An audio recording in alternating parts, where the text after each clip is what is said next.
The sun was shining brightly over the blue sky of Sydney, Australia. The sound of waves came from the beach, and the air smelled of salt and summer. Emma Brown, a 25-year-old girl, stood near the sea. She worked in a small cafe close to Bondi Beach. Every morning before work, she came to the shore, took off her shoes, and walked in the soft sand. It was her favorite time of the day. The sound of the ocean made her calm.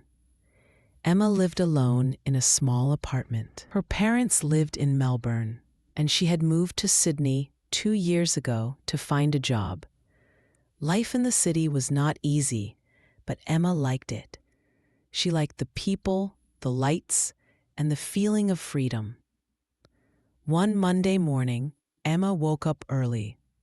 She made a cup of coffee, ate toast with jam, and looked at the sea from her balcony. She smiled. "It's going to be a good day," she said to herself. At 8 a.m., she put on her cafe uniform, a white shirt and blue apron, and went to work. The cafe was small but busy. Tourists came all the time for coffee and pancakes. Emma's best friend Lucy also worked there. "Morning, Em," Lucy said, smiling. "Morning, Luce," Emma replied. "Did you sleep well?" "Not really," Lucy laughed. "My dog barked all night." They both laughed and started their work. Emma made coffee, served food, and cleaned tables. She liked meeting new people. Many customers came every day, but one man caught her eye. He came every morning, always sitting near the window with a book and a cup of black coffee. He looked around 30, with brown hair and kind eyes. He always said thank you, politely, but never talked much. One day, Emma brought his coffee and asked, "Do you live around here?" The man looked up and smiled. "Yes, just a few streets away." "I see you here a lot," Emma said. "You must really like our coffee." He laughed. "Yes, I do. It's the best coffee in Bondi." "I'm Daniel," he said, holding out his hand. "Nice to meet you, Daniel. I'm Emma." From that day, they started talking every morning.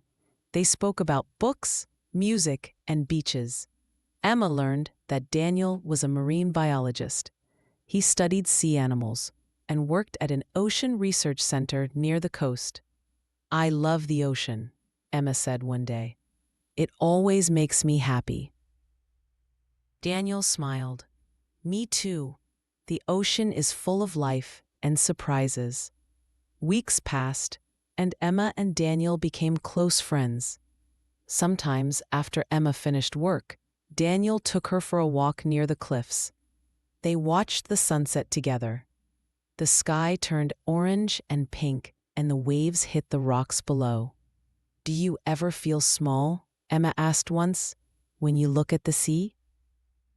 "Sometimes," Daniel said softly, "but it also reminds me that life is big and we're part of something beautiful." Emma liked his way of thinking. He was quiet, but full of kindness. One evening, Daniel invited her to visit his workplace, the Sydney Marine Research Center. Emma was excited. She had never seen sea animals so closely. The next Saturday, Emma took a bus to the research center. It was a large white building near the ocean. Daniel met her at the entrance. "Welcome to my world," he said with a smile. Inside, there were big tanks filled with fish, turtles, and even small sharks. Scientists in white coats were checking the water and feeding animals. "This is amazing," Emma said. "You work with all of this?" "Yes," Daniel replied. "We study the ocean, how to keep it clean, and how to protect sea life." He showed her baby sea turtles in a small pool. They looked cute and tiny. Emma smiled. "They're beautiful," Daniel nodded. We'll release them back into the sea next month. Emma's heart warmed. She felt proud of Daniel and his work. Before she left, he said, "Would you like to come to the turtle release next month? It's very special." "Of course," Emma said happily. A few days later, something happened that changed Emma's life. She came to work and saw a notice on the cafe door, "For sale." Her boss told her that the cafe would close in 2 weeks. Emma felt sad. She loved that cafe. It was her second home. "What will you do now?" Lucy asked her. "I don't know," Emma said softly. "Maybe I'll go back to Melbourne." That night, she sat on her balcony and looked at the stars. Her heart felt heavy. Sydney had given her friends, laughter, and memories, but maybe it was time to move on. Just then, her phone rang. It was Daniel. "Hey, are you free tomorrow?" he asked. "Maybe," she said. "Why?" "I need help at the beach," he replied. "We're preparing for the turtle release." Emma smiled. "All right, I'll come." The next day, Emma met Daniel at the beach. There were other volunteers too, all wearing blue shirts that said, "Save the Ocean." The sun was bright and the air was warm. Daniel gave her a small box. Inside were 2 tiny turtles. "These are the ones you met last time," he said. "You'll help me release them." Emma's eyes shined. "Really? Me?" "Yes, you deserve it," Daniel said with a grin. They walked to the water's edge. The waves touched their feet. Daniel counted 1, 2, 3, and they gently placed the turtles on the wet sand. The little creatures slowly crawled toward the ocean and disappeared into the waves. Emma's eyes filled with tears. That was beautiful. Daniel nodded. "Yes, they'll travel far, maybe thousands of miles, but one day they'll come back here." Emma looked at him. "Just like people, maybe?" He smiled softly. "Yes, life takes us away, but it also brings us back, sometimes when we least expect it." After the event, Emma told Daniel about the cafe closing. "I think I'll move back to Melbourne," she said quietly. "There's no job for me here now." Daniel looked surprised. "You're leaving?" "But—" He stopped, thinking. Emma forced a smile. "It's okay. Maybe I'll find something new there." He didn't say much, but his eyes looked sad. That night, Emma packed her bags. She felt both sad and thankful. Sydney had been good to her, but maybe life wanted her to start again. Before she slept, she looked at her phone. There was a message from Daniel. "The ocean will miss you, and so will I." Tears rolled down her cheeks. 3 months later, Emma was living in Melbourne with her parents. She found a new job in a big bakery. Life was busy again. But sometimes, when she looked at the sea near St. Kilda Beach, she thought of Daniel and the turtles. One Sunday morning, she received a letter. The envelope had no name, only a return address: Sydney Marine Research Center. Inside was a photograph, 2 turtles swimming in clear blue water, and a small note. It said, "They made it, Emma. And guess what? We're opening a cafe next to the research center. I need someone who knows how to make great coffee. Are you ready for a new surprise?" Daniel. Emma's heart jumped. She smiled so wide that tears filled her eyes again.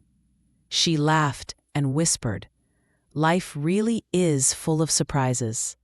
A few weeks later, Emma was back in Sydney. The city looked the same, full of noise, sunshine, and energy. But for her, everything felt new. Daniel was waiting at the airport with flowers in his hands. "You came back," he said, smiling. Emma laughed. "Of course, how could I say no?" He handed her the flowers. "Welcome home." Together, they drove to the new cafe by the research center. It was beautiful, bright, cozy, and full of pictures of the ocean. The sign on the door read, "Turtle Cafe." Emma looked around in wonder. "It's perfect."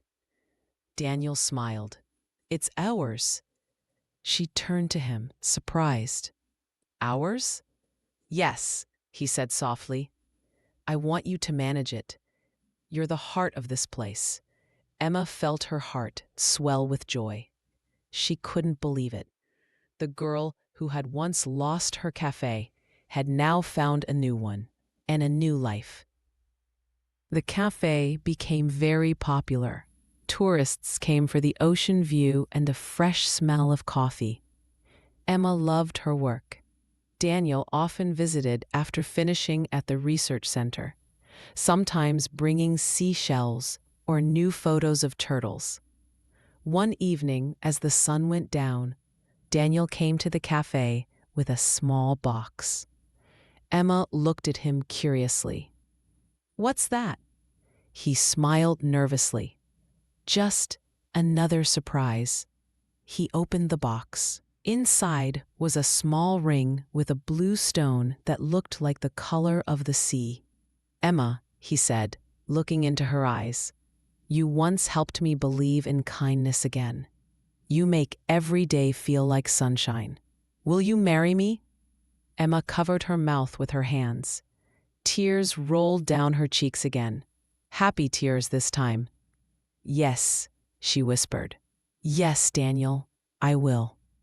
Their wedding was simple and beautiful.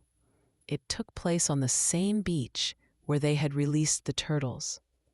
The waves danced, the sky glowed, and the same sea breeze touched their faces. As they stood together, hand in hand, Emma smiled and said softly, "I told you, the ocean is full of surprises." Daniel laughed. "And so is life." They both looked at the sea, endless, deep, and full of stories, just like their own.